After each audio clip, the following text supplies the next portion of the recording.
What if you were afraid of nothing? Nothing. Man, beast, financial bankruptcy, nothing. Do you understand what that would mean? How would your life have changed? Once you become fearless, life becomes limitless. I'm not afraid of anything. I should be dead by now. I've been run over by a charging buffalo.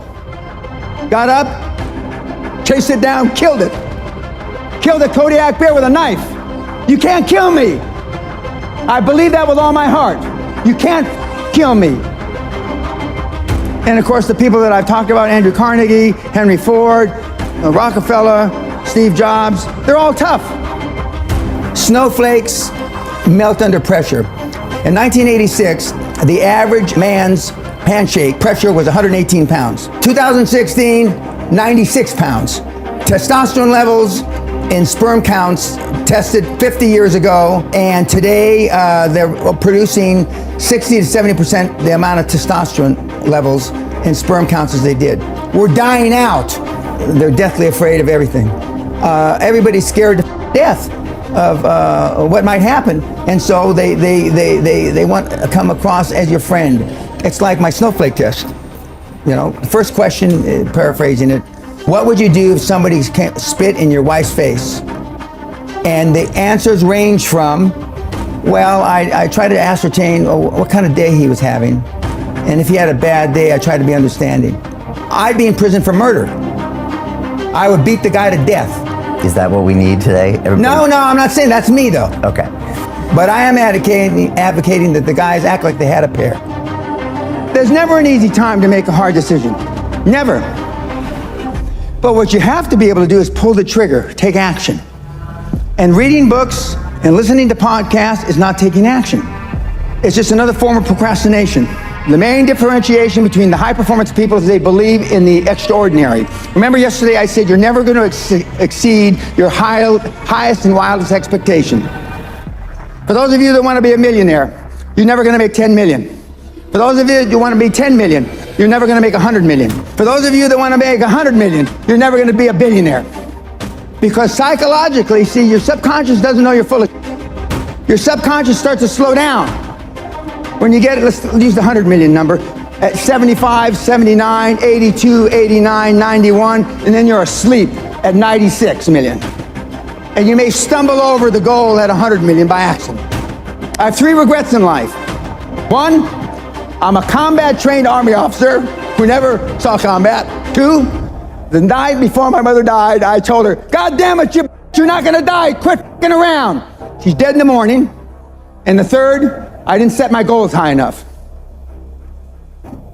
Jack Welch said it much better than I. There's no such thing as work-life balance. There are work-life choices, and you make them, and they have consequences. There are consequences that I didn't go to our daughter's sweet 16 birthday party. There are consequences. But are they greater than the consequences of you being dirt broke when you die?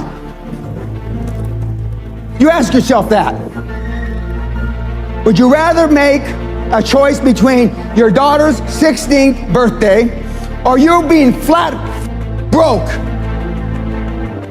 huddled up in a corner, homeless, whenever your time comes? You tell me. But conventional wisdom, political correctness, has it all backwards. You're a bad person because you missed your birthday, right?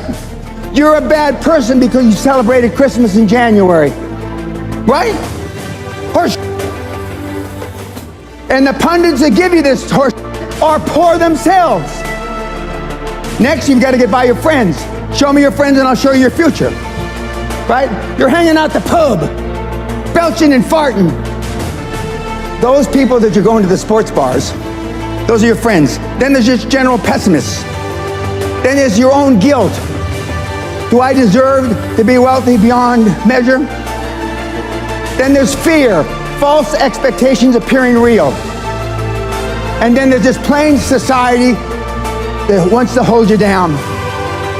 Strange times are these in which we live when the old and the young are taught falsehoods in school. And the person that does tell the truth is called a lunatic and a fool. But John Lennon said it a little differently. Being honest may not get you many friends, but it will always get you the right ones. And what I want you to do from this point forward, no matter if you hated what I said or the way I said it, is choose carefully the people that you associate with. Warren, back when he used to send out tweets, Buffett that is, you will continue to suffer if you have an emotional reaction to everything that is said to you. True power is sitting back and observing things with logic, and power is restraint. True power is restraint. If words control you, that means everyone else can control you. Breathe and let things pass. In my day, they used to say, sticks and stones can break your bones, but words can never hurt you. Now it's just the opposite. There are major universities in this country, on this planet, that have safe rooms, that have safe buildings, that if life becomes too stressful, you go to that building. If your adult child needs a safe space to avoid offensive words, you failed as a parent.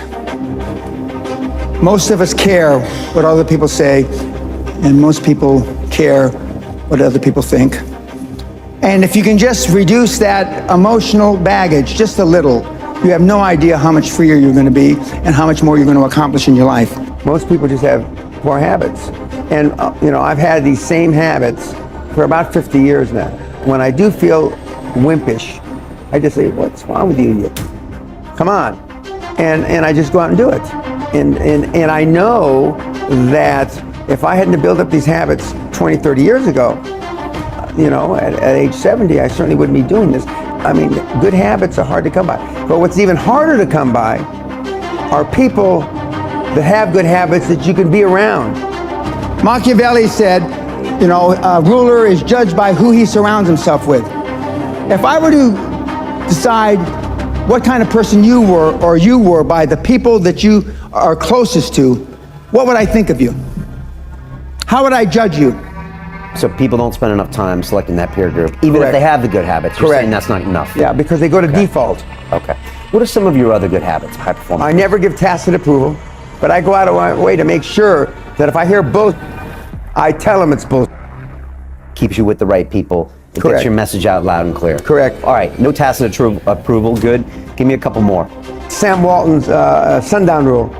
That means that before he left the office every day, everything on his desk, every message that came in, he answered. So I clear my desk every day. All right, so over-communicate, and other people should too. The thing that most of you lack in is time management. The reporting system I use is the reporting system I use as a young officer with NATO. And it's basically, what are you going to do? What are your goals for the day? What did you accomplish yesterday? And challenges. And then the following week, you didn't, when you say what you accomplished, if what you accomplished doesn't relate back to the goals you had set for the week, then there's a disconnect. Well, if you said you were going to do this on Monday, and then on the next week you didn't do it, didn't you do it on Monday, you didn't do it the whole week. And, challenges come up, speed bumps, I call speed bumps. You broke your leg, you did this, you did that, Now, to me, those aren't speed bumps, When I showed up for my meeting with Klaus Kleinfeld in a wheelchair with a drip, well, I was almost dead 3 days before. I mean, that's commitment. Kids are not programmed for success, but once in a while there are kids that are programmed. That's little Tiger Woods when he's 3 years old on television, showing him how to hit a golf ball. The Williams sisters were programmed for success since they were little. I was programmed by accident. What have you done to program your children for success? My dad only had one goal for me growing up, to keep me alive till I reached the age of reason. So my mother spent her whole life trying to make me what she wasn't. Can you say the same for you, your parents, your children? No. So I'm not here by accident. And yet I still push the envelope. I believe with all my heart you were meant to achieve. I believe, and this is the only religious thing I'm going to say, is I believe whoever the put us here, however the we got here, we were put here to be all we can be. not a fraction thereof.